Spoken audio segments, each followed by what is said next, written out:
Hi there, my name is Peter Dove, author of Master Dressage, and today I thought I'd put together a short video on how to hold a schooling whip, how to change over a schooling whip, how to use one correctly, and also how to choose a good schooling whip too. So first of all, let's look at how to hold a schooling whip. The important thing is really to hold it close to the top of the handle. Make sure that the stick presses very slightly on the area slightly behind your knee.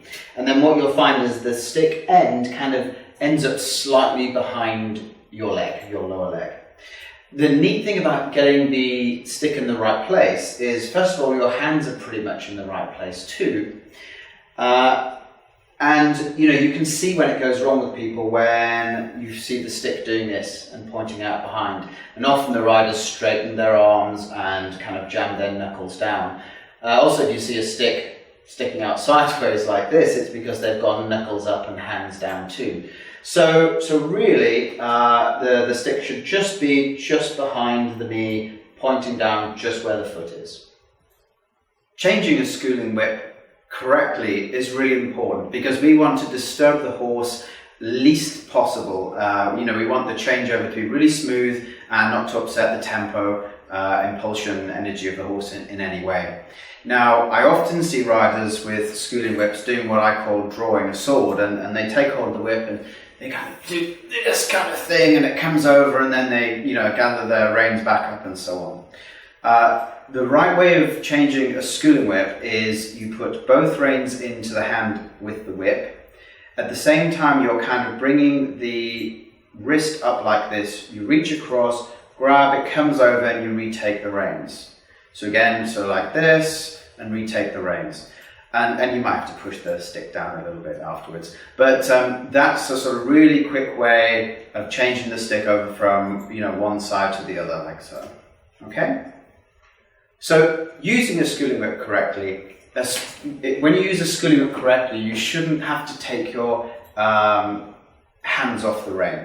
You don't use a schooling whip like this. That's definitely not the way to go about using it, and it's very unsubtle, and it disturbs the whole thing because you're taking the reins into one hand, bringing one hand out. It really is rather unsubtle and can easily disturb the way the horse moves. So it's important that, like we showed earlier on, that your hands are in the right place, the stick is across the thigh, and essentially what you're doing is you are doing a quick flick of the wrist, bouncing the stick off your thigh, and that causes the end to touch the horse, so like that. And obviously when it touches the horse's side, it takes the energy out the end, so you don't get the sort of little wobble that's happening there. But it is just a little tap like that, and that will create a very precise touch at the end of the stick. So we get on to choosing a schooling whip. Now, this particular whip that I've been using all the time is a Fleck carbon composite. One of the reasons I really love this schooling whip is it is extremely light.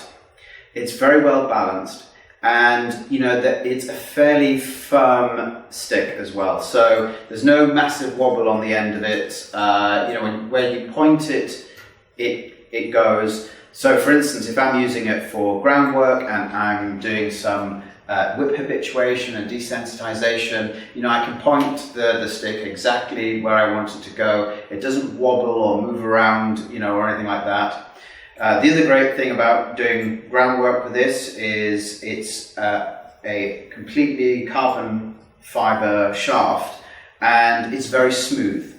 So, if you're doing a lot of groundwork desensitization with the horse, it can kind of pick up grime on the stick, and because it's not a woven fabric covering the length of the stick, it can just be wiped, and it's great again. And the handle of it feels really good too. So the other thing about this whip as well is the energy you put in one end comes out really nicely at the other end, and there isn't a huge amount of wobble with the stick as well. So if you need to do a little bit of tapping, so let's say you're doing a bit of groundwork and you want the horse to move back one leg, and you just give it a little tap on the leg, then you can get a quite rapid little tap going.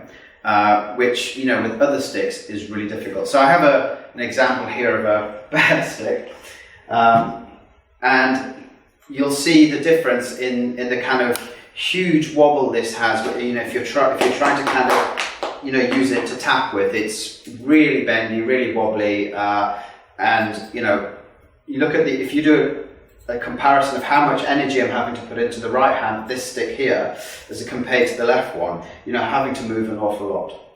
So I really recommend these whips. Fleck are an amazing whip designing company, and we've got them available on our shop. I do not use any other whip than this particular one, the Fleck carbon composite.